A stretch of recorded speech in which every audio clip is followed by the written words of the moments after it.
Fala galera, bem-vindos a mais um episódio aqui do MO de Esportes. Tô aqui com o meu mano The Coach. Nossa, vamos que meu vamos. Mano, vamos que vamos? Vamos que vamos. Galera, esse episódio é patrocinado pela Brasil Combat, uma marca aí tradicional de kimono aí, já tá há anos aí no mercado.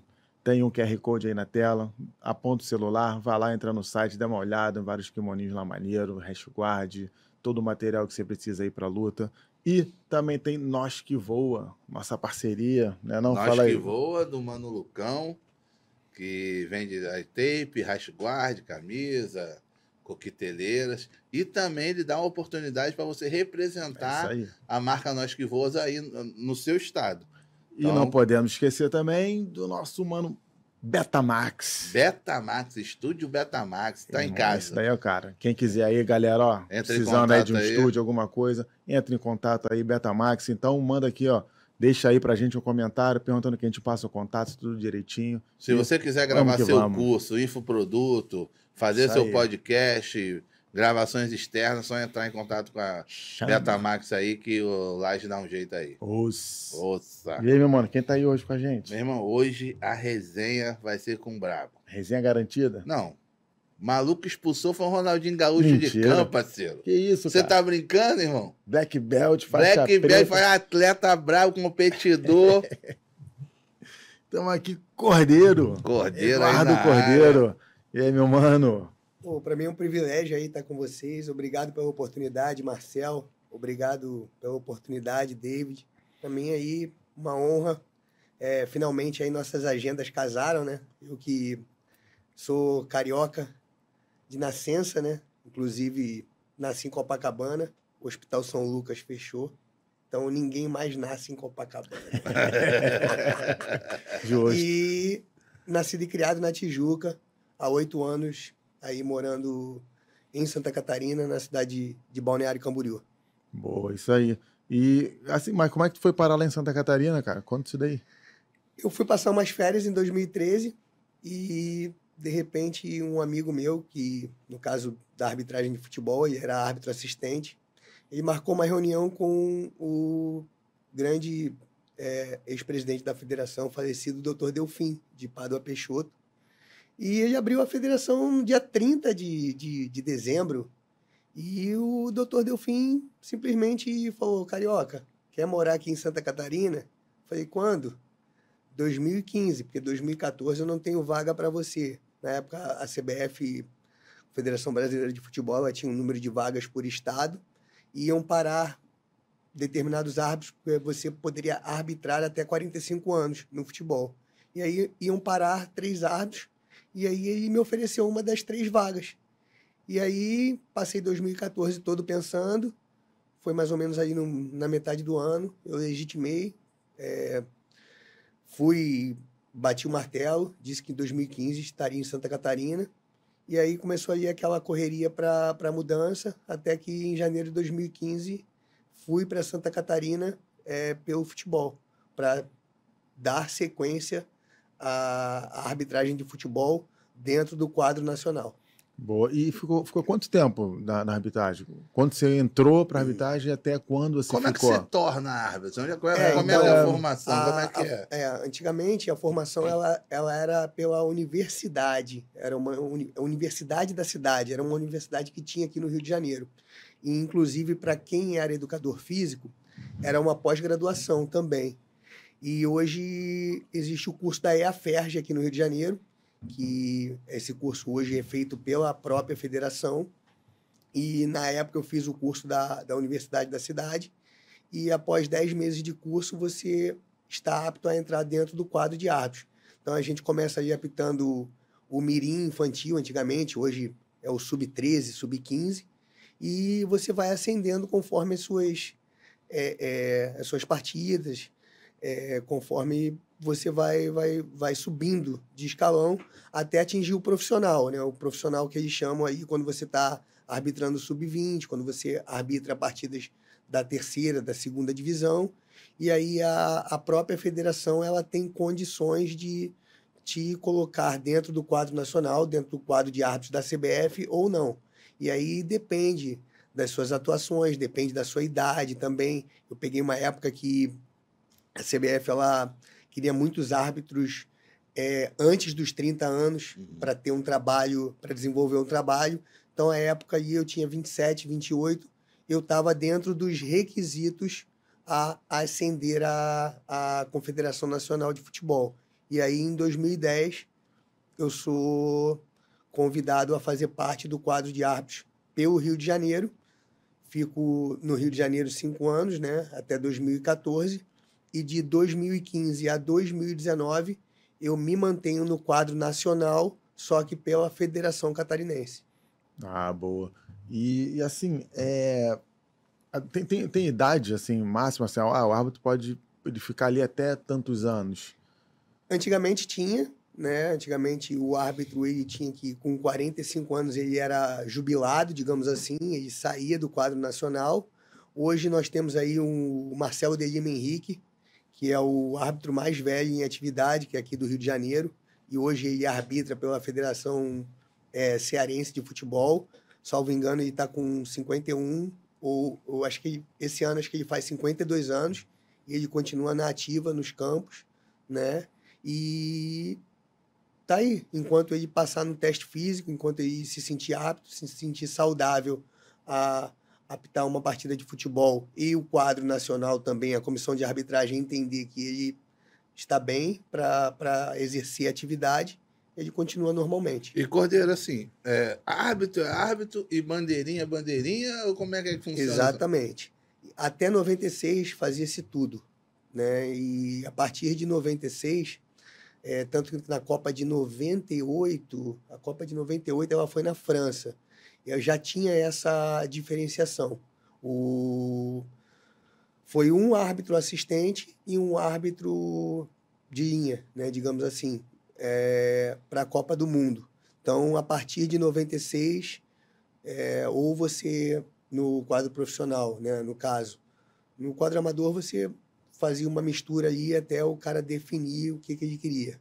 Mas no quadro profissional, a partir de 96, ou você era árbitro assistente, ou você era árbitro de linha aí. Ah, entendi. E, cara, assim, eu imagino também que você deve ter passado diversas histórias ali dentro, de jogador, alguma coisa. Conta aí um pouquinho esses bastidores aí que a galera que normalmente vê o jogo pela TV não sabe o que acontece dentro de campo, né? Eu já passei tanta coisa, assim, ó. Porque além dos jogos profissionais, a gente também faz jogos de várzea, faz jogos de clubes sociais, e assim, também era convidado muito para participar de campeonatos de favela. Então, assim, a gente, eu tenho uma história, cara, que eu fui escalado para Queimados, cara. E aí era um torneio pela antiga Suderge, aqui no Rio de Janeiro. E aí, cara, eu cheguei no jogo, os dois clubes ali já uniformizados. Professor, queria dizer que não vai ter o jogo, não. Falei, mas por quê? Não, porque tem um cavalo ali no campo. Falei, eu vou voltar em Queimados? Não, cara, eu vou tirar esse cavalo. Aí eu vim com calma, tirei o cavalo do campo, falei, vamos embora, gente, vamos lá, que tem que ter esse jogo aqui, que eu não vou voltar aqui para dar esse jogo de novo, não. Então, cara, a gente tirou até cavalo do campo para dar jogo. Tinha um campo também, jogava antigamente um time chamado Rio São Paulo, né? O campo completamente alagado. E os clubes, não tem condição não, tá complicado. E aí a gente já sabia que se a gente não desse o jogo, a gente ia ter que voltar lá para dar o jogo. Não tinha essa de, não vamos dar o jogo, mas vem outro trio de árbitros. Não, ia o mesmo trio. Aí ficou lá eu e os dois bandeirinhas, né, os dois árbitros assistentes com o rodo tirando água. Para acontecer o jogo. Para acontecer o jogo, pô. Porque os caras não queriam jogar, porque tava tudo rameado. Aí tiramos e tal. Aí os caras, eu falei, a partir de agora já dá para ter o jogo. Mas por que não? Porque eu tirei água. Aí fui lá e demos o jogo, entendeu? Então, e sem contar inúmeras finais aí em comunidade, sabe? Pô, já apitei final no Vidigal, já apitei final na Vila do João, sabe? Pô, a pressão é diferente. É a pressão da pressão. Eu vou dizer que é bem tranquilo, mas assim, a pressão é grande, porque geralmente essas finais, elas são grandes eventos, né? Então, nunca é por um jogo, é por uma festa depois, é por um baile. Então, assim, cara, o futebol me deu muita história, muita história. Sem contar, assim, foram, ao todo, entre comandar partidas dentro do campo, quarto árbitro, aquele árbitro adicional, foram 58 partidas no Maracanã, foram 29 partidas no Engenhão, foram 25 partidas em São Januário. Então, assim, foi muita história. E nessas histórias, qual, assim, vamos falar aqui do Rio, o time mais complicado, assim, para arbitrar o jogo? Cara, assim... Ou não tem, assim, mas são jogadores específicos? Os clubes grandes, assim, você tem que ter uma atenção maior, né? Então, eu peguei uma época muito grande de que existia aquela polêmica, assim, tudo é pro Flamengo. Não, cara. Os pesos aí são iguais. Obviamente que o árbitro, poxa, ninguém se torna árbitro de futebol. É diferente um pouco do jiu-jitsu, né? Você não nasceu checkmate, você não nasceu double five, você não nasceu Jeff Team, mas você nasceu Botafogo, você nasceu Fluminense. Então, assim, óbvio que os árbitros, eles têm time, mas existe todo um trabalho, todo um processo para que você chegue no profissional e você não tem mais aquela coisa de torcer para o seu time, aquele time que você tinha quando criança, né? Então, a torcida, ela tem umas lendas, assim, a imprensa também, às vezes, joga situações no ar que são situações meio complicadas, até que deixam o árbitro... E a gente também tinha, na época, uma situação muito grande do presidente da comissão de arbitragem não deixar a gente falar. Eu acho que o árbitro tinha que dar entrevista depois do jogo, eu acho que ele tinha que falar, eu acho que se houve algum equívoco ou não, o árbitro tinha que ir para uma coletiva de imprensa, porque hoje todo mundo é profissional. Apesar do árbitro de futebol não ter uma carteira assinada, o árbitro de futebol não ter uma MEI, mas ele se prepara para ser um profissional, né? Então, eu acho que ele deveria ir para uma coletiva e explicar os lances polêmicos que aconteceram numa partida. Falando em polêmica, conta aí, cara. Tu expulsou o Ronaldinho Gaúcho, cara. Mas o que houve, cara? O que ele te fez, cara? Não, a situação aí foi o seguinte, cara. Esse jogo aí... Era um Fla-Flu, né? Era um Fla-Flu do Centenário, né? Em 2012. Foi no Engenhão, a época o Maracanã fechado para a Copa do Mundo. E todo mundo fala da expulsão do Ronaldinho, mas ninguém lembra que no mesmo jogo o Ronaldinho fez o primeiro gol dele em clássicos. Eu marco um pênalti, o Ronaldinho faz um gol. Logo em seguida também, acho que o Kleberson fez um gol, jogava no Flamengo também, foi seleção brasileira. E o Ronaldinho estava com uma mania muito feia, de dar um tapa na bola e ir para uma disputa, né? Então, se vocês pegarem o lance assim... ele dá um tapa na bola, ele acerta o rosto do Souza. O Souza era um meio-campista muito bom do Fluminense. Se não me engano, ele faz programa Donos da Bola, eu acho, em São Paulo, com o Neto hoje. Ele acerta um tapa, mas totalmente sem querer ali. Eu vejo o Souza abaixar e com a mão assim no rosto. E ele vai para uma disputa de bola com o Wagner, que era o 10 do Fluminense na época, e ele vem com a sola da chuteira por cima. Ele atinge o tornozelo do Wagner. E assim, eu estava muito bem posicionado. Eu vi o lance completo, sabe? E eu nunca contei isso para ninguém, mas era um lance de expulsão direto. Era um jogo brusco grave, né? Mas ele já tinha amarelo porque ele já tinha dado uma entrada no Diguinho anteriormente. Então, eu mostro o segundo amarelo e depois mostro o vermelho. Então, todo mundo pensa assim, o Ronaldinho ele foi expulso pelo Eduardo. Ok, mas ele recebeu o segundo amarelo. Ele não foi expulso direto, né? E ele te xingou, não? Não, ele até foi bem educado. O sotaque dele gaúcho é bem forte, né? Ele veio, tu vai me expulsar, tchê? Aí eu falei, cara, a foto ficou colorida. Aí tenta argumentar alguma coisa assim, aí já tira a braçadeira de capitão, coloca no Wagner Love assim, sai de campo. Mas eu criei uma amizade muito grande com ele. Então, depois disso, a gente ficou muito próximo. E eu tenho uma história com ele que foi muito legal, assim, que foi Flamengo e Inter no Brasileiro. Esse foi um jogo do Carioca em 2012, começa o Campeonato Brasileiro. e o Flamengo tá ganhando do Inter no Engenhão de 3-1, e o Internacional de Porto Alegre, em 5 minutos empata. E a torcida do Flamengo vaia muito. Era assim, um empate com gosto de derrota.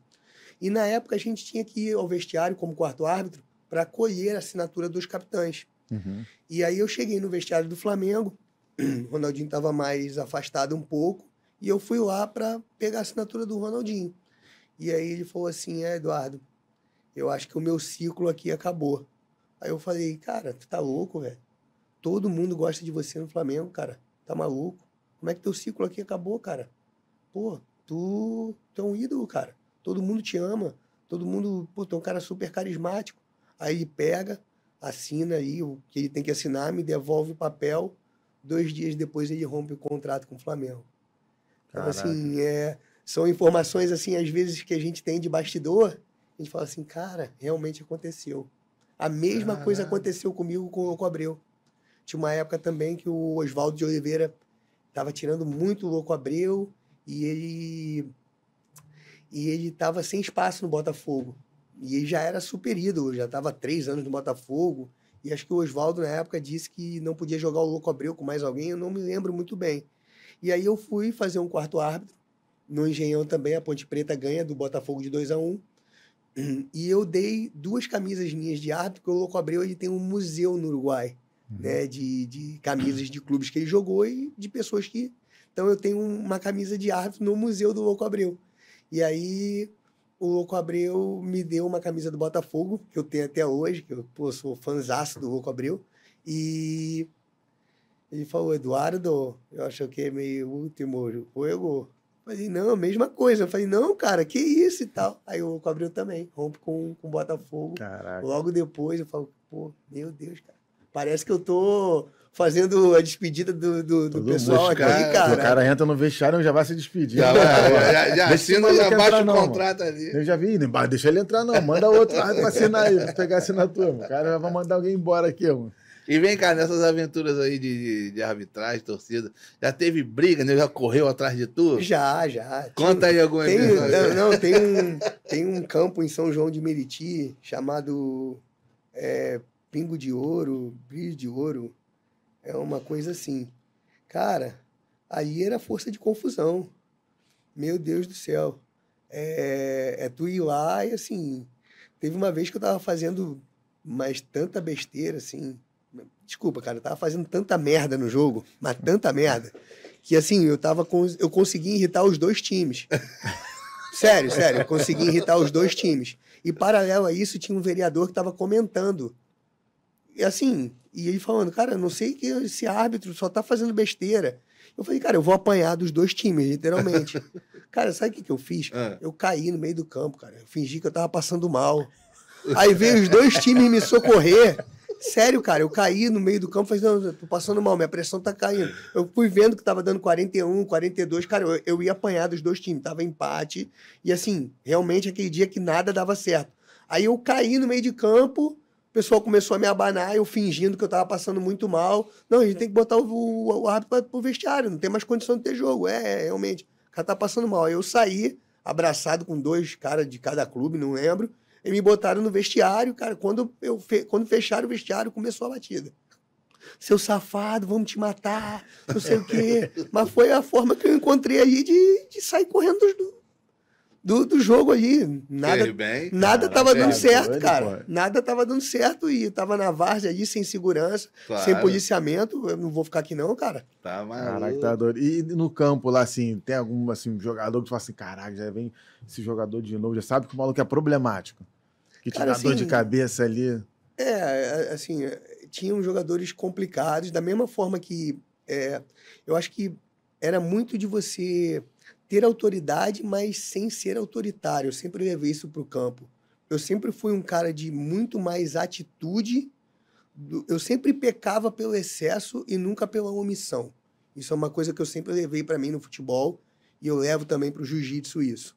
Então, tinha jogadores que eram mais difíceis, assim, o caso do Diguinho do Fluminense, cara, era um cara que ficava em cima ali do árbitro. O próprio Carlos Alberto era um cara que também às vezes era difícil, mas o Carlos Alberto já tinha mais uma chegada boa com ele, então a gente já conversava mais. O Fred era um cara que caía e já olhava para o árbitro assim, pô, pedindo um lance.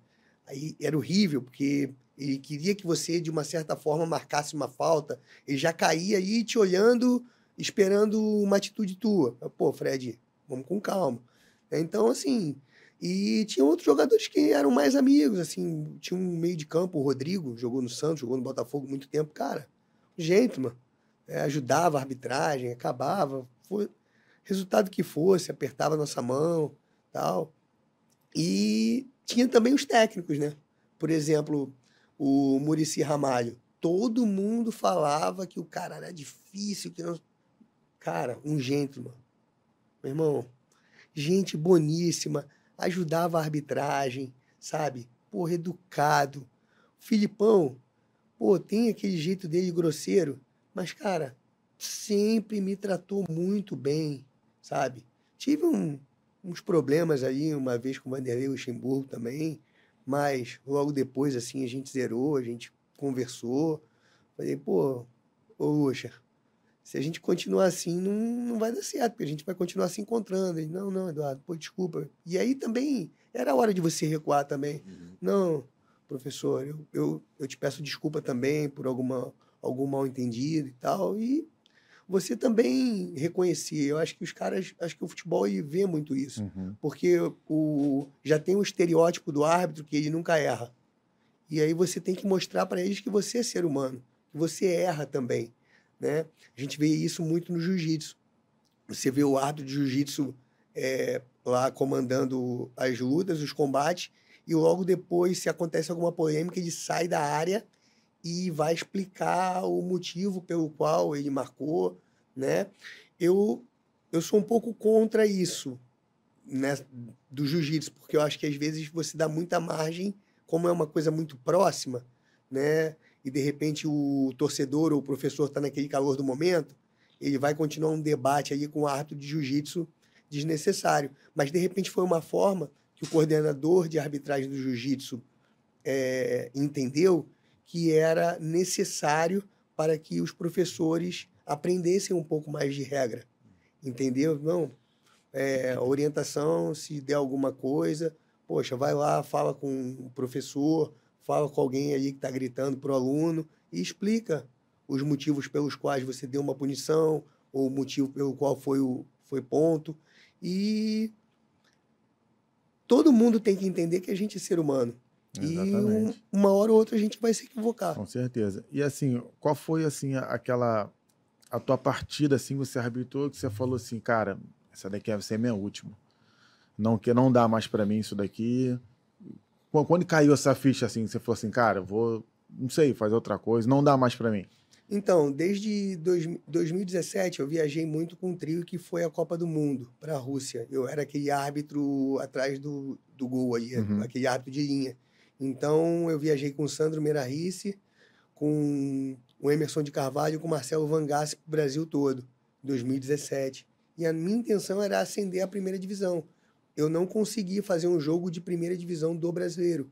Fiz muitos jogos de primeira divisão no Rio e em Santa Catarina e nas séries B, C e D do brasileiro.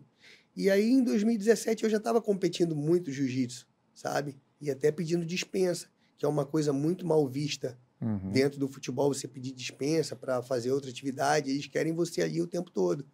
E aí, 2017 já estava competindo bastante, 2018 competindo bastante, tendo bons resultados aí na época na faixa roxa. E eu fui escalado para fazer um sub-17 em Chapecó. Cara, eu moro a 500 quilômetros de Chapecó. Balneário Camboriú é na região do Vale e Chapecó é no oeste catarinense. E já não é uma estrada muito boa. Eu saí 4 horas da manhã, eu cheguei na cidade para arbitrar o jogo meio-dia, almocei, fiz o combinado que era estar 2 horas antes no estádio, fiz o jogo, voltei, cheguei às 2 da manhã de uma quinta-feira. Na sexta-feira eu liguei para o presidente da comissão de arbitragem. Eu não quero mais. Não, mas Eduardo, por favor, a gente não quer que você saia. Eu falei, não, cara, não. Eu quero arbitrar só pela federação, porque eu não estava fazendo mais o que eu gostava. Tava sentindo prazer, né? Não estava mais... ali, né? E assim, a função de ir pro... Tudo que aconteceu, a minha ida, eu fui pensando bastante. Não, eu quero apitar só no estado.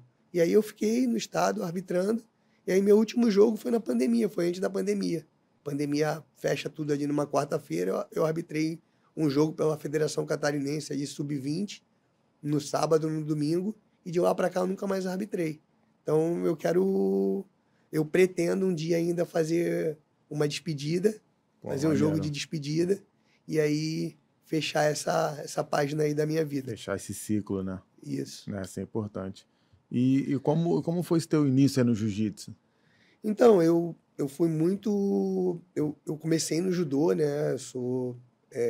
a ideia, como sou da Tijuca, eu comecei aí por recomendação médica aí na Igreja dos Capuchinhos, na época, com o falecido Sensei Argemiro. E aí depois eu migrei para a BB Tijuca, onde hoje é a Grace Tijuca, né? E eu fiz aí a minha carreira ali toda no judô, digamos assim, né? Só que o judô, ele é muito voltado...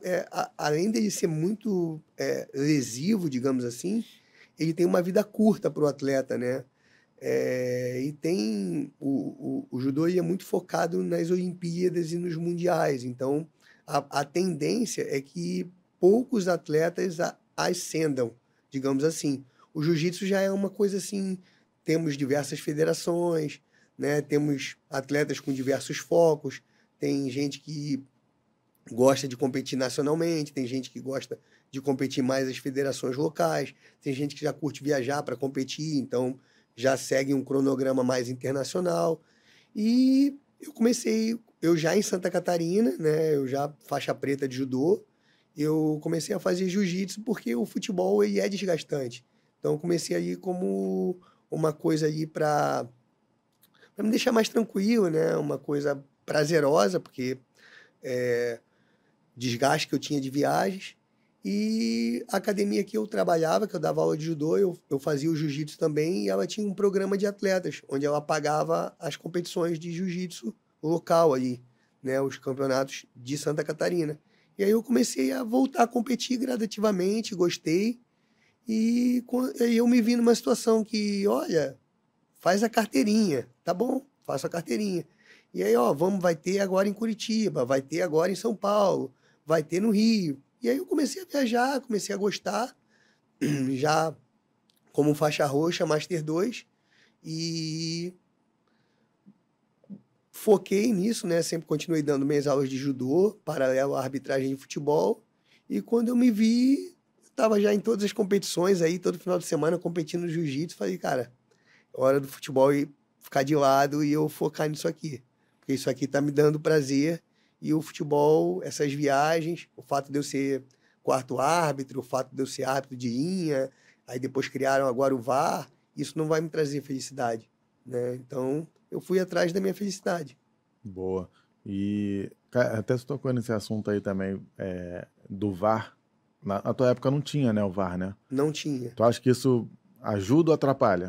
Eu acho que ajuda, só que o VAR ele não está sendo muito claro para a imprensa, né? Porque o objetivo do VAR é ele interferir no jogo o mínimo possível. Só que eu entendo que hoje, além de ele estar interferindo muito, a imprensa ainda não entendeu o propósito do VAR, né? Eu vejo muitos programas esportivos que falam assim, mas o VAR apitou o jogo. Não, o VAR não apitou o jogo. É porque em determinadas situações houve a necessidade do VAR entrar mais vezes, né? Então, está existindo aí um paradigma dentro do futebol que a imprensa ainda não entendeu a necessidade. Aí ela vem com alguns scouts. Não, o VAR interferiu nesse jogo tantas vezes. Sim, porque houve a necessidade da interferência. O VAR nesse jogo não interferiu. Então, esse jogo foi bom. Não, tudo bem. Ele não interferiu porque não houve a necessidade da interferência. Então, assim, existem alguns paradigmas com a imprensa que precisa ainda ser quebrado. Você é a favor do VAR no jiu-jitsu? Eu sou a favor do VAR no jiu-jitsu, sim. E sou a favor também dos 3 árbitros em todas as finais de absoluto colorida. Eu tive o exemplo agora da Camille, tá fazendo esse tour aí comigo. Nós viemos competir agora no Rio de Janeiro, vamos para Fortaleza agora, próximo final de semana, e faixa roxa absoluto no Gui, e foi um árbitro só, e onde o árbitro teve que decidir, né? Então, assim, a decisão do árbitro, ela é soberana. Em momento nenhum eu vou dizer que o árbitro não vou corroborar com a decisão do árbitro, mas eu entendo que se tivéssemos naquele momento mais 2 árbitros na luta dela, o resultado poderia ser diferente, entendeu? Não, com certeza. E você pensa em arbitrar também no jiu-jitsu? De jeito nenhum. Por quê? Eu passei a minha vida toda arbitrando. Eu já sei os babados inteiros, cara. Eu já sei que vão me xingar, eu já sei que vão me olhar torto, cara. Pô, olha, eu não posso falar assim que dessa água nunca beberei. Mas hoje, em hipótese alguma, eu penso em arbitrar. Vamos ver, né? Daqui a 4, 5 anos, 6, quem sabe, se eu mude de opinião, mas nesse momento, a arbitragem jiu-jitsu passa longe. E qual é o seu objetivo com o jiu-jitsu hoje? Eu acho que é influenciar as pessoas, né? Principalmente, eu tô com 41 anos e Master 3. A gente vê muita gente com 40 anos dizendo que tá acabado. Eu não gosto de fazer atividade física porque tô acabado, eu tô velho. E o jiu-jitsu a gente mostra que você pode fazer tudo que você quiser, desde que você tenha responsabilidade naquilo que você faça. Então, o jiu-jitsu ele te mostra muito isso, né? Você tá ali nas competições, pouco importa se você a cor da medalha ou se você vai medalhar ou não, mas você faz uma publicação ali na sua rede social, você mostra para as pessoas que elas são capazes, que elas podem fazer uma atividade física, que é benéfico para elas. É motivação das pessoas, né? Eu tenho certeza que eu nunca vou ser um campeão mundial adulto, mas eu posso um dia, se eu batalhar bastante, se eu treinar, eu posso um dia chegar próximo a ser um campeão ou ser um medalhista mundial Master 3. E as pessoas elas têm que entender que elas podem também. Então eu acho que influenciar pessoas, ser exemplo para as crianças de hoje em dia é o meu principal propósito dentro do jiu-jitsu. E como é que tá o teu calendário aí de jiu-jitsu competição? Então, eu estou procurando fazer agora a maior quantidade de competições possíveis.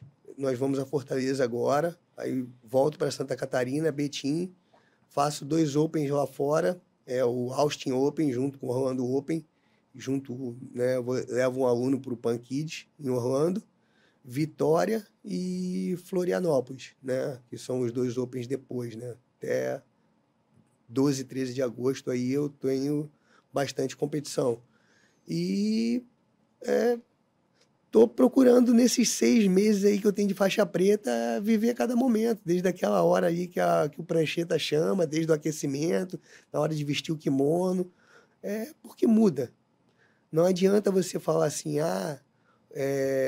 eu era faixa marrom, eu era faixa roxa, na preta é a mesma coisa. Não é. Você vai enfrentar caras aí que, quando você começou no jiu-jitsu, eles já eram faixa preta. Então, quando chegar na preta... eu tenho o maior exemplo agora do Grande João. Meu Deus, cara, eu fiz lutas com caras que eu não conseguia nem contar quantos graus o cara tinha. E eu tava aí, e graças a Deus aí consegui lograr êxito, subir no pódio, consegui ser 3º lugar ali no Grande João. E a minha felicidade foi muito boa. Lutei com um argentino que tem 12 anos de preta, lutei com um outro lá para decidir o 3º lugar com 15 anos. E, poxa, foi uma felicidade muito grande. Parece que é outro esporte. Parece que até marrom você fez um jiu-jitsu, da preta você tem que fazer outro jiu-jitsu. E o cara que disser que não é verdade, ele tá mentindo. Porque é diferente.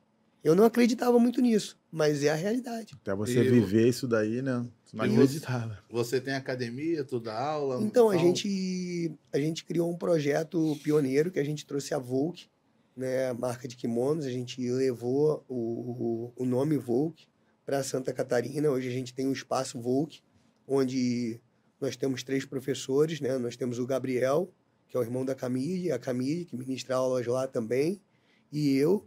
A gente está fazendo um projeto aí, começou esse ano, está engatinhando, mas em breve eu tenho certeza aí que a gente vai lograr êxito aí. Estamos construindo aí alguns atletas já, preparando principalmente a garotada aí para começar a competir, e em breve aí teremos atletas aí de nível estadual e nacional também. Boa. E como você vê a importância da mídia hoje? Fundamental, fundamental. As pessoas, o brasileiro, de uma maneira geral, ele leva o marketing por um lado muito ruim.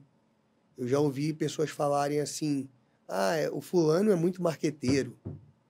Pô, mas o marketing, ele é tudo.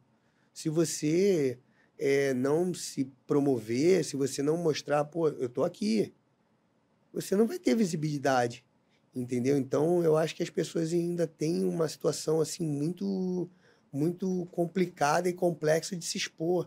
Não, o que o outro vai pensar? Cara, o que o outro vai pensar, o problema é dele.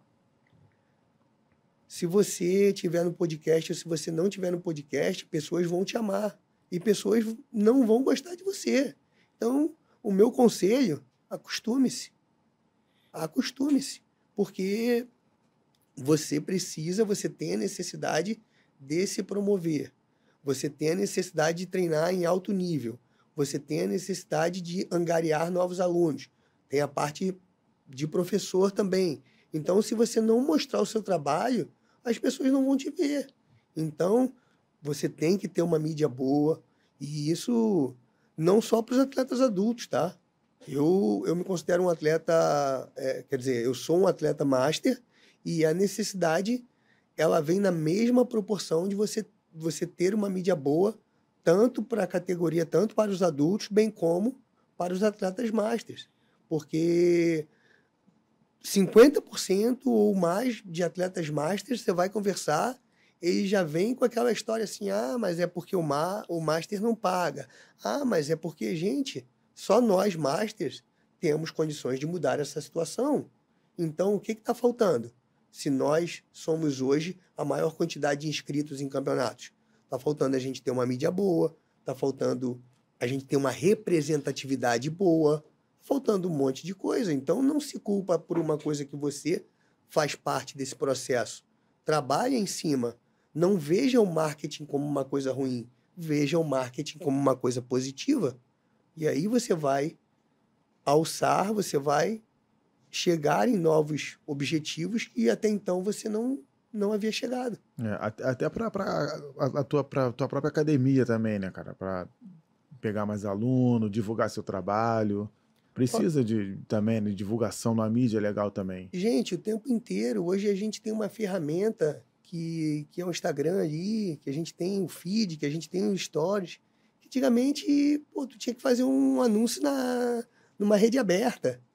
Pelo amor de Deus, né? Eu me lembro que eu ganhei muita mídia em 2010, que o filho do Capitão Nascimento, no Tropa de Elite 2, ele luta com o meu kimono, com a minha marca de judô. Né? Foi uma coincidência, assim, absurda. Né? Me chamaram para fazer parte do filme. E como eu estava entrando na CBF, eu fiquei com medo, porque ia retratar um pouco da realidade do Rio de Janeiro. O Tropa de Elite retrata a realidade do Rio de Janeiro. E aí eles me pediram para ser o técnico do filho do Capitão Nascimento. Falei, cara, desculpa, mas como eu tô ali no futebol, fiquei com medo, né? Então, aí meus alunos foram fazer a filmagem que o filho do Capitão Nascimento tá aí lutando, judô e tal. E aí o filho lá do ator tava sem o kimono, joga um kimono aí. Aí botaram o kimono com a minha logomarca lá, Eduardo Cordeiro, judô. E eu me lembro que cada sessão de cinema era a gente me ligando. Pô, Eduardo, cara, acabou de passar teu kimono no Tropa de Elite e tal, tá sabendo? E tem gente até hoje que fala assim, cara, vem cá, o Eduardo Cordeiro do Tropa de Elite é você? Eu falei, pô, mas como é que tu conseguiu? Cara, foi uma coincidência, foi uma coisa assim, extremamente aleatória. Então, em 2010 aí, eu já fiz um marketing sem pensar que aquilo aí poderia dar bons frutos, e acabou dando, acabou sendo uma coisa positiva.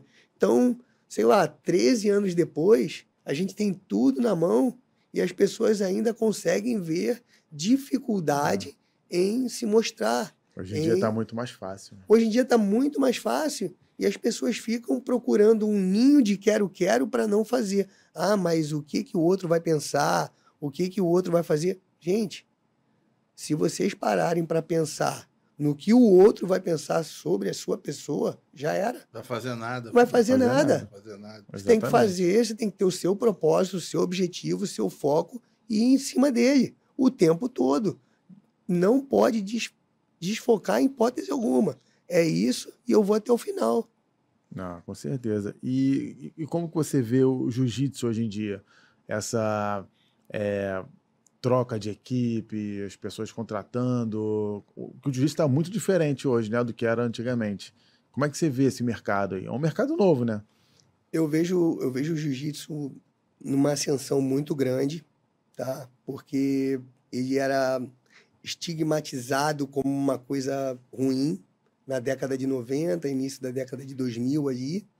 E hoje você tem um nicho muito grande de pessoas, de empresários, médicos, advogados, que praticam o jiu-jitsu, não necessariamente são competidores, praticam pelo lifestyle. Hoje o jiu-jitsu ele é um lifestyle, então você tem esse nicho muito grande. Você tem um nicho de competição, são as pessoas aí que estão aí focadas, determinadas a competir, a buscar o seu lugar dentro do jiu-jitsu. Você tem hoje a formação de professores muito grande, muito boa.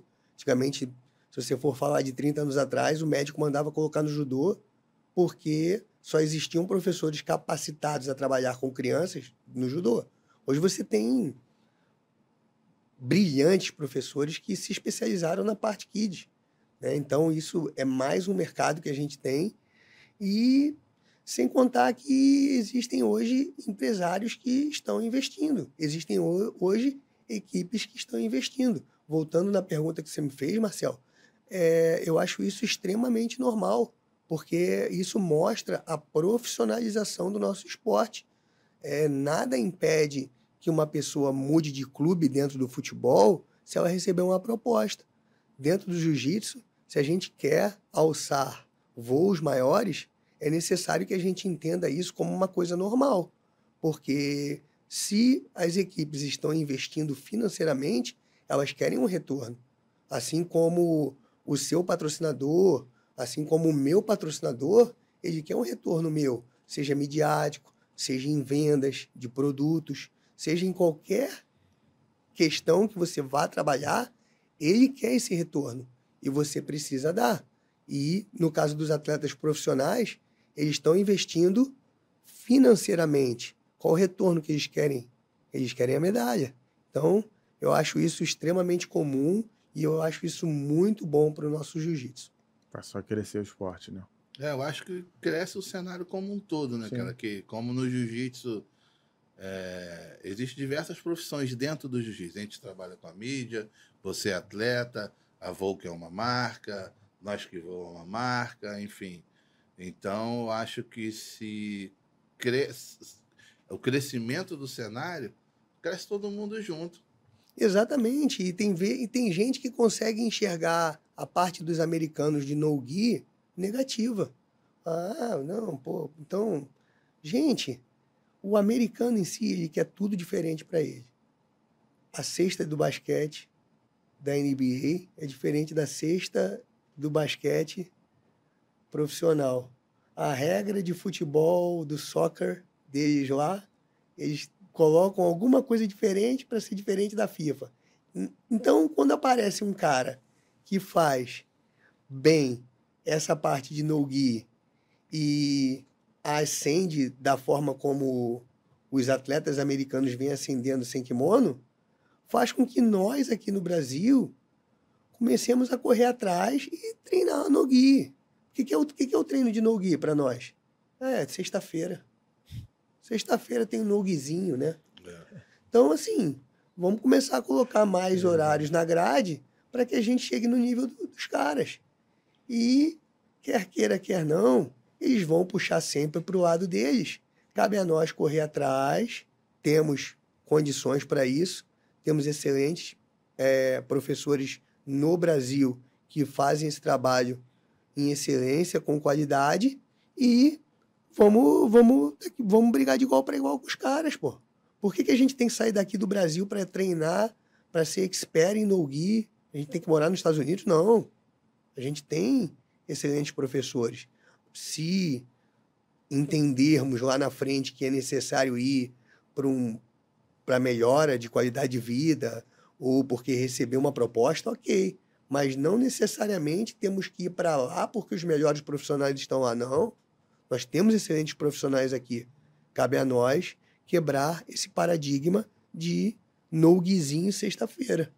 Colocar mais treinos sem kimono na grade de horário das academias. Quer bater de frente, tem que ser profissional na parada também. Exatamente. E essas viagens aí que você faz, essa correria aí, ir para os outros viajando, como é que funciona isso daí? Tem alguém que te ajuda? Tem patrocinador? Não? Conta a prova, bota no carro, ônibus, avião? Como é que funciona isso daí? Então, eu trabalho muito assim eu tenho pequenos apoiadores, né? Eu não tenho hoje uma empresa um nome só que me apoie, mas eu tenho algumas empresas que me ajudam, né? De pouquinho em pouquinho aí a gente consegue, e trabalho muito com milhas, né? Então, eu sou um cara que bem... as minhas... Eu costumo comprar sempre tudo com cartão de crédito, mas sempre precavido, né? Não sou um cara que passa meus limites, sei bem o que eu preciso, o que eu não preciso. E hoje as empresas aéreas, elas têm um trabalho muito legal aí com a parte de milhas, né? Então, você tendo esse conhecimento aí, você pode, com uma certa antecedência também, não vai querer ir para Fortaleza, o campeonato é sábado, você vai terça-feira, eu vou estar 2.000, né? Complicado. Mas se você fizer uma programação, se você entrar ali no site, 1 mês e meio, 2 meses, você consegue coisas baratas, inclusive consegue também hotéis, Airbnb, né? A competição você consegue pagar mais em conta, se você tiver se você se organizar anteriormente. Então, o meu trabalho é mais ou menos por mim mesmo e algumas pessoas que estão sempre comigo ali me ajudando. E dessas viagens aí, qual foi assim, tu tem algum perrengue para contar, algum lugar que você foi, uma coisa mais difícil que aconteceu? Sempre tem, né? Sempre Cara, tem. Pô, assim, esse ano passado eu cheguei meio desacreditado lá no Europeu No-Gi, né? Então eu tinha o Roma Open na quinta-feira e eu tinha o Europeu No-Gi no sábado. E eu fui para lá, assim, totalmente desacreditado, assim. Eu fui dentro do avião, cara, que Deus me abençoe e que eu não faça um papelão, sabe? E dentro do avião eu comecei a pensar, falei, não, peraí, cara. Pô, tô ganhando tudo aqui, cara, não posso ir com esse pensamento, né? Sei lá, são passageiros obscuros que vêm na sua mente aí, são coisas que são inerentes ao seu pensamento, elas simplesmente vêm e você tem que trabalhar a sua mente. E eu dentro do avião, assim, já pensando, não, cara, eu vou ganhar isso aí. Aí eu desço do avião, assim, aí eu encontrei alguns amigos, encontrei o Mangueira, encontrei o Lustosa, encontrei uma galera, assim, aí já fiquei mais animado, né? Aí, a gente vai ficar no bairro tal, onde é que você vai ficar? Aí quando eu olho, assim, o nome do meu bairro, Inferneto. Falei, caraca, não, eu vou ficar no bairro ali. Qual o bairro, cara? Não, é Inferneto, o nome do bairro. Falei, tá bom. Aí com um dia, 2 dias, assim, já fiz uma amizade legal na Itália. Conseguimos aí uma academia para treinar, já quebramos essa coisa ruim aí que tinha passado na minha mente. E aí eu acabei ganhando o Roma Open de kimono e 2 dias depois acabei sendo campeão europeu no-gi. Que eu digo que junto com o Campeonato Brasileiro no-gi que eu ganhei ano passado, que eu acho que são as minhas principais conquistas, né?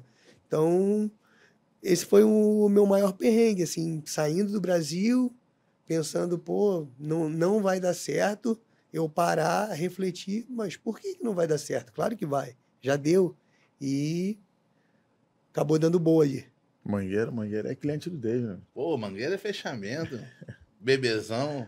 É muito engraçado. 150 quilos de bebê. Não, Mangueira é uma resenha, cara. Mangueira é uma resenha. Cheguei no Floripa ali com 300 gramas acima, aí passei por ele. Aí, falei, Mangueira, rapidinho, cara, eu preciso perder esses 300 gramas aqui pra pesar. Eu já vou falar contigo. Meu Deus, cara. No Rio, ele passou por mim aqui nesse Open agora. Pô, tu tá mudadão, hein, cara? Tu tá Não, Mangueira, eu tinha que perder 300 gramas. Não, tô brincando. Daqui a pouco passava de novo. Pô, tá mudadão. Falei, pô, tu não passa por isso, né? É só tu chegar ali e subir na balança, né? Tu não tem que bater peso. Agora não, tô brincando. Mangueira, parceirão, queria até mandar um abraço pra ele, pô. O Mangueira, o Lustosa. Galera ali que, pô, me abraçou muito ali na Itália, ali no Europeu, no Guia. E como é que é esse processo? Você perde muito peso para lutar? Não perde? Mantém sempre o peso? Então, quando eu voltei pro jiu-jitsu, eu fiz uma promessa para mim, porque eu já tive que perder muito peso pro judô. O judô você pesa um dia antes. Então, assim, não tinha esse conhecimento que tem hoje. Então, o professor mandava tu entrar na sauna e fazer entrada de queda. Assim, era surreal. Falando de coisas, assim, de 15, 20 anos atrás. Então, eu agora... Camille até briga comigo ali, pô, tu tem que se alimentar melhor, não sei o quê. Então, agora eu já estou começando a me alimentar melhor, que eu estou tendo uma ligeira dificuldade de bater o leve no no-gi. São 73,5, né? De kimono estou bem tranquilo ainda. Mas já acendeu uma necessidade de você refazer a sua dieta, porque algo não está dando certo, né? E tu tem assim, tu fala assim, cara, eu quero lutar até tantos anos, ou então vou lutar até alcançar minha meta aí. Você tem alguma coisa desse tipo assim? Não, eu não parei para pensar nisso, né? Tava até conversando com o Carlão Barreto, agora teve o Campeonato Brasileiro da CBJJD e ele me fez a mesma pergunta, assim. Então, eu não tenho muito. Eu acho que enquanto eu estiver saudável, acho que enquanto eu estiver bem fisicamente, eu quero todo esse tempo todo que eu deixei de desfrutar das competições, né, pelo futebol, né, pela arbitragem de futebol, que eu fiquei parado, eu quero procurar ser a minha melhor versão e continuar desfrutando até que eu tenha saúde, né? Então eu não estipulei uma idade ou uma meta para parar. Eu quero continuar fazendo o que eu gosto, que é competir, que é dando as minhas aulas, né? E influenciando as pessoas aí positivamente, né? Mas idade mesmo, não coloquei um limite para isso, não. Boa. E tu fez bastante amizade no futebol? Assim, ex-jogador, que tu fala até hoje, que você tem alguma resenha, alguma coisa assim? Não, o que acontece? A gente não... Né, é porque a arbitragem do jiu-jitsu é diferente do futebol. Porque a arbitragem do jiu-jitsu é o professor ali de uma academia que é árbitro e acaba tendo amizade porque ele até tem alunos que estão ali participando, né? O nosso meio era um meio muito fechado e quem tinha muita resenha com um jogador de futebol era até mal visto dentro do próprio meio da arbitragem. Porque quanto mais afastado você tiver dos atletas, melhor, né? Principalmente hoje aí tá batendo um monte de escândalo de jogador, de aposta. Né? Você vê que não bateu na arbitragem. Você vê que a arbitragem de futebol hoje ela é super blindada. Então, eles têm o próprio ciclo deles aí que não chega perto dos jogadores de futebol. Mas, assim, eu tenho amizade com o Paulo Sérgio. Eu tenho amizade com jogadores que vieram na base junto comigo. Então, por exemplo, o Paulo Sérgio, ele teve até um problema grave agora que ele ficou preso lá no Sudão, teve uma guerra e tal. Aí ontem ele fechou com o ABC de Natal. Poxa, eu comentei lá na página dele e tal, pô, parabéns. Então, assim, jogadores que vieram junto comigo, o Marcinho, pô, era um cabeça de área do Flamengo. Uma vez eu fiz um Fla-Flu, eu apitei a final dos juniores, né? Pô, essa história é muito engraçada, cara. Eu apitei a final apitei um Fla-Flu nas Laranjeiras. Eu posso dizer, cara, eu tenho um Fla-Flu nas Laranjeiras. Aí eu expulsei esse Marcinho. Expulsei e tal, no último jogo do campeonato. E no ano seguinte, eu fui ser quarto árbitro e eu encontrei o Marcinho no vestiário. Aí ele falou assim, pô, Eduardo, pô, tu me quebrou, hein, cara? Falei, o que foi, irmão? Tá tudo bem? O que aconteceu? Ele, não, que tu me expulsou ano passado, no último jogo, e o Vanderlei me subiu pro profissional. Aí, quando o Vanderlei me sobe pro profissional, eu tô todo feliz. Só que eu tomei cartão vermelho nos juniores. E aí eu tenho que cumprir no profissional. Eu falei, cara, eu não sabia disso, cara. E ninguém sabe disso. Então eu expulsei o cara nos juniores.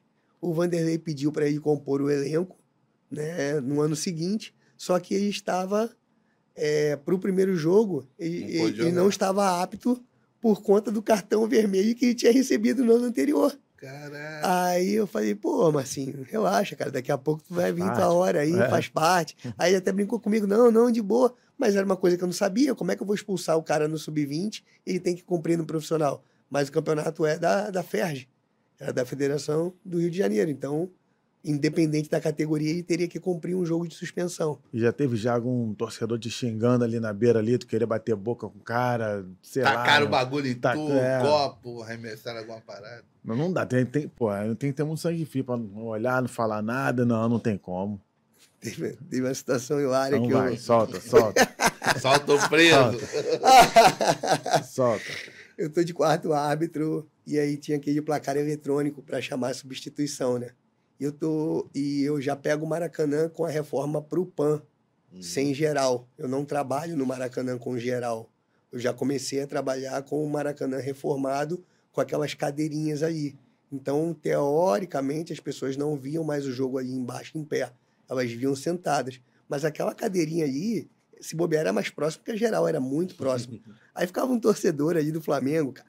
Mas era todo jogo. Ou eu apitava, ou eu era quarto árbitro. Eduardo, seu ladrão, safado. Porra, eu vou te matar. E o cara sabia meu nome, cara.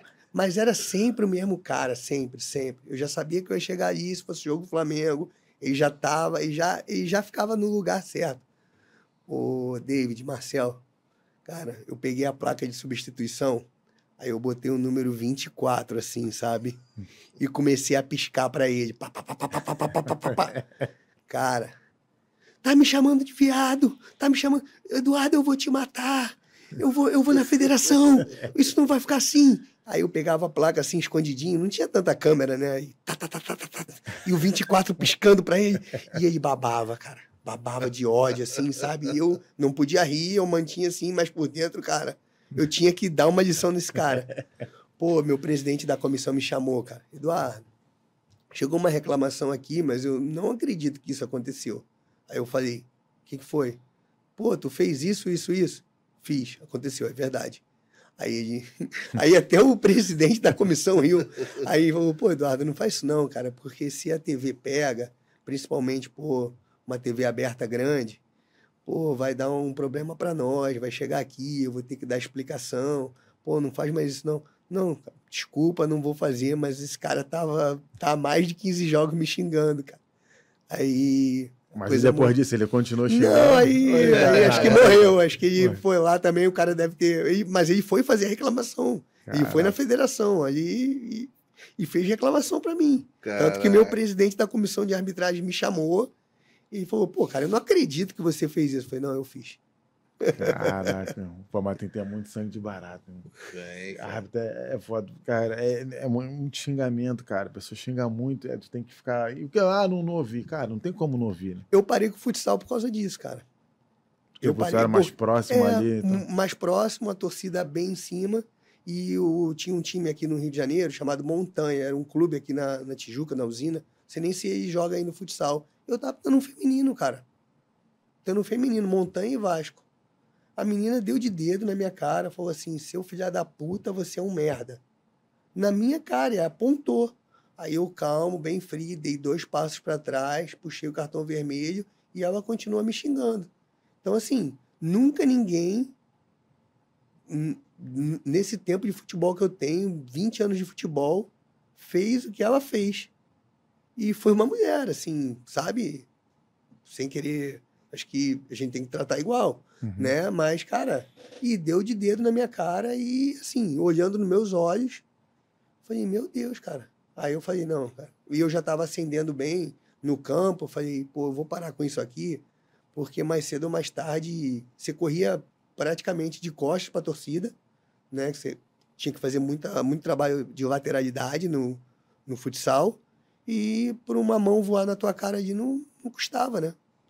É, bem complicado ali. E no jiu-jitsu, assim, você lutando, tu já se sentiu injustiçado por uma interpretação de algum árbitro? Já. E qual foi sua atitude? Não. Mas em hipótese alguma, eu assim, eu reclamo com o árbitro, cara. Eu sou muito educado e, assim, eu procuro estudar, procuro ler. Assim, já aconteceram várias situações que eu achei que a regra era uma coisa e era outra, então sofri na pele. Já perdi decisões de lutas que eu tinha 100% de certeza que eu ganhei, mas eu também já ganhei em determinadas situações que eu achei que eu perdi, entendeu? Então, assim, eu olho para o árbitro de jiu-jitsu e eu me vejo ali, sabe? Procuro ser o mais educado possível, assim, até na final da Camille agora, que aconteceu essa questão de eu ter pedido mais 2 árbitros, cara, o árbitro que estava na luta dela é um dos melhores árbitros de jiu-jitsu que eu considero, e ele acabou dando a vitória para a adversária dela numa luta que eu tinha 100% de certeza que era dela, entendeu? Então, assim... Mas tu perguntou para ele depois? Não fui até ele, não reclamei. Não, mas a questão não é reclamar, mas você poderia chamar ele só para entender a decisão dele. Acho que ele iria te explicar o motivo que ele tomou aquela decisão. Mas eu também... Eu te entendo. Eu acho que eu também poderia ter feito isso. Mas, assim, eu acho que já estava tão, assim, no domingo, 7 horas da noite, cara. A cabeça do cara já estava, né, trabalhando os 2 dias, né? E, poxa, a gente estava ali, eu ali o tempo todo fazendo coach. Eu entendi que naquele momento também não era o momento de eu perguntar para ele qual foi o critério usado. Porque, sabe, eu não sei. Agora, com mais calma, eu acho que eu poderia. É mais para saber, né? Também, de repente, não sei, de repente o cara pode falar uma coisa e fala, pô, verdade, tem razão. Sim. Ou então, não, continua discordando, mas beleza. Poderia ter feito. Só para não ficar com essa dúvida na cabeça. Sim, mas até nisso eu me policio, porque, assim, eu passei por tanta coisa, Márcio. Assim, de jogador, de imprensa, assim, teve a gente fala muito desse Fla-Flu, mas eu tenho um Vasco-Flamengo também, foi uma polêmica, que a bola entrou 33 centímetros. E aí as pessoas acham que você vai para um campo de futebol, imagina, cara, todo árbitro tem um sonho de apitar um Flamengo e Vasco. Aí eu marquei uma falta a favor do Vasco, era a estreia daquele jogador do Vasco, jogou no Grêmio, acho, Corinthians, o Douglas.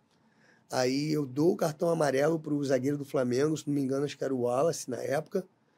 E aí a bola bate no travessão, a bola entra, e o árbitro que estava ali atrás do gol, ele não consegue ver, ele não consegue passar a informação que a bola entrou. Então, no mesmo lance, eu marquei uma falta para o Flamengo, o Elano bate a falta, a bola entra menos do que havia entrado lá no Vasco, e o árbitro de linha, que era um outro, disse para mim, passou a informação que a bola entrou, né? Então, aí esse jogo especificamente foi um jogo que acabou não dando certo, porque a equipe de arbitragem influenciou diretamente no resultado. Mas você imagina, porque é Flamengo, porque tudo é... Não, houve um equívoco, um erro do árbitro de linha. Eu não tive... Quando um erra todo mundo. Erra a equipe. Entendeu? Então, assim, eu passei por tantas situações, assim, de errar, de interferir no resultado, ou de marcar um pênalti e falar assim, cara, chegar em casa, olhar e falar, meu Deus do céu, cara, onde é que eu vi que essa bola foi pênalti? É muito do posicionamento. O árbitro vê depois do jogo? Vê, claro que vê. Assim, teve um lance polêmico. Vê. Vamos supor, chega em casa, cara, deixa eu dar uma olhada nisso daqui. Eu não tô arbitrando mais e eu vejo, eu não consigo mais ver um jogo hoje 90 minutos. É chato. Mas eu faço questão de estar vendo, principalmente os lances polêmicos e o que a gente... A média de equívocos do árbitro de futebol fica entre 5% e 10%. Você tem uma tomada hoje de decisão, você tem hoje 300 decisões que um árbitro de futebol toma. Um exemplo, né? Entre falta no meio de campo, lateral, isso, uma falta, não falta, um pênalti, não pênalti. Isso são tomadas de decisão. O erro do árbitro de futebol está aí entre 5% e 10%. O grande problema é quando esse erro ele é dentro da área, ele é próximo da área, ele é num cartão amarelo que era para ser vermelho, ele é num cartão vermelho, mas que era para ser amarelo. Isso é um erro que influencia, entendeu? Então, assim, numa rodada de Campeonato Brasileiro de Série A e Série B, são 20 jogos. Dá problema em 2 jogos, os árbitros são ruins, nada serve, mas a arbitragem brasileira é fraca, mas é porque na Inglaterra e na Europa se marca 15 faltas num jogo, aqui se marca 40. Eles vão procurar eles não veem os 18 que deram certo, eles veem apenas os 2 que deram errado. Isso daí é normal, com tudo, né? Com assim, tudo. Ninguém vê. Então, assim, voltando para o jiu-jitsu, eu procuro olhar a situação do cara, assim, cara. Eu vejo assim, o cara tem, às vezes, ele tá dividido, agora que eu venho descobrindo mais, mas o árbitro de jiu-jitsu, ele fica 1 hora arbitrando direto, aí entra o outro, cara, aí você imagina, tipo, ele tem 1 hora para descansar, para relaxar a mente dele. Pô, se eu fosse fazer uma luta de jiu-jitsu eu ficar 1 hora dentro de uma área de luta, na quarta ou na quinta eu já ia entrar em parafuso. Não, imagina nas crianças, então, brasileira, aquela gritaria, todo mundo, cara, aquilo ali incomoda. E quando tem 2 caras de kimono branco, ou 2 caras de kimono azul, 2 caras de kimono preto, e para diferenciar tem uma faixa verde e amarela amarrada, você tá louco, cara. É bem difícil, eu sempre falo isso também. E o no-gi que tem um negocinho na canela, e o cara tem que ficar, pô, peraí, mas o da canela é o tal, eu vou puxar... Não. É muito mais difícil você arbitrar uma luta de jiu-jitsu do que você arbitrar uma partida de futebol, cara. Então, uma partida de futebol é mole. Ficar 1 hora numa área de luta arbitrando jiu-jitsu. É impossível, cara. Então, minha paciência, assim, o meu carinho, o meu respeito por eles é muito grande. Muito grande. Com certeza, daí não tem dúvida. Para a gente fechar aqui, para a gente finalizar, qual o objetivo do Eduardo Cordeiro? Quais são as metas? Quais são o teu objetivo agora, daqui para frente? Tem alguma meta que você quer atingir? Alguma coisa que você quer fazer que ainda não fez? Então, o meu objetivo é dar sequência nesse meu projeto muito interessante daí do Espaço Volk em Santa Catarina, né? Expandir, de repente, essa nossa marca para outros estados, né? Já que uma vez que Santa Catarina foi o pioneiro em trazer o nome da marca, o nome da Volk, para um espaço de luta e continuar competindo e evoluir, chegar no nível dos caras de faixa preta. Porque eu fui agora para os Estados Unidos, né, para o Tampa, lutei o Tampa Open, lutei o Dallas Open, eu vi que eu estou muito atrás dos caras de alto nível. Então, o meu objetivo hoje é dar sequência, dar seguimento nesse meu projeto, que a gente vai ficar forte muito em breve, e eu quero chegar no nível dos caras de ponta do cenário mundial. Boa, e como você falou aí, que Master, né, e tal, que você treina para, às vezes, motivar as pessoas, né, e tal. Deixa uma mensagem aí para quem pensa em treinar, para quem quer se dedicar mais à carreira de atleta, independentemente da categoria ali, da idade. Fala o que você pensa aí pra gente. Eu acho que o jiu-jitsu, por ser um lifestyle, você consegue reunir diferentes pessoas com diferentes objetivos no mesmo espaço. Isso é uma coisa magnífica. Então, você pode ter atletas de competição, dividindo espaço com atletas que simplesmente querem a saúde. E você pode, através daí, gerar um excelente treinamento, um excelente trabalho. Então, o recado que eu deixo é que, independente do seu objetivo dentro do jiu-jitsu, seja ele simplesmente competir ou ter atividade como uma educação física ou como uma qualidade de vida, pratique jiu-jitsu. Pratique jiu-jitsu porque, além de você melhorar fisicamente, você vai melhorar mentalmente, é um nicho que está crescendo. As amizades dentro do jiu-jitsu são amizades muito verdadeiras. Eu construí grandes amizades através do jiu-jitsu. Então, eu procuro apoiar, eu procuro motivar as pessoas através daquilo que eu entendo que é bom.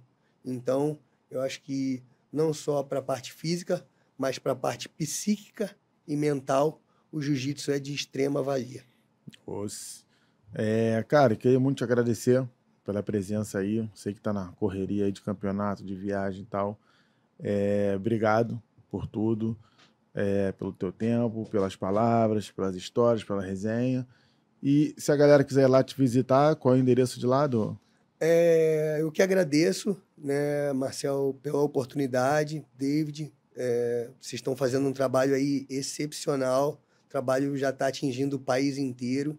Então, acho que eu, particularmente, vi todos os episódios completos e fiquei muito feliz assim, de ver vocês, né, trazendo esse trabalho que vocês já fazem com maestria na competição, trazendo por um podcast, né? Então, nós, como atleta, professores, temos que agradecer, sim, a imprensa, a mídia do jiu-jitsu, porque isso nos traz visibilidade.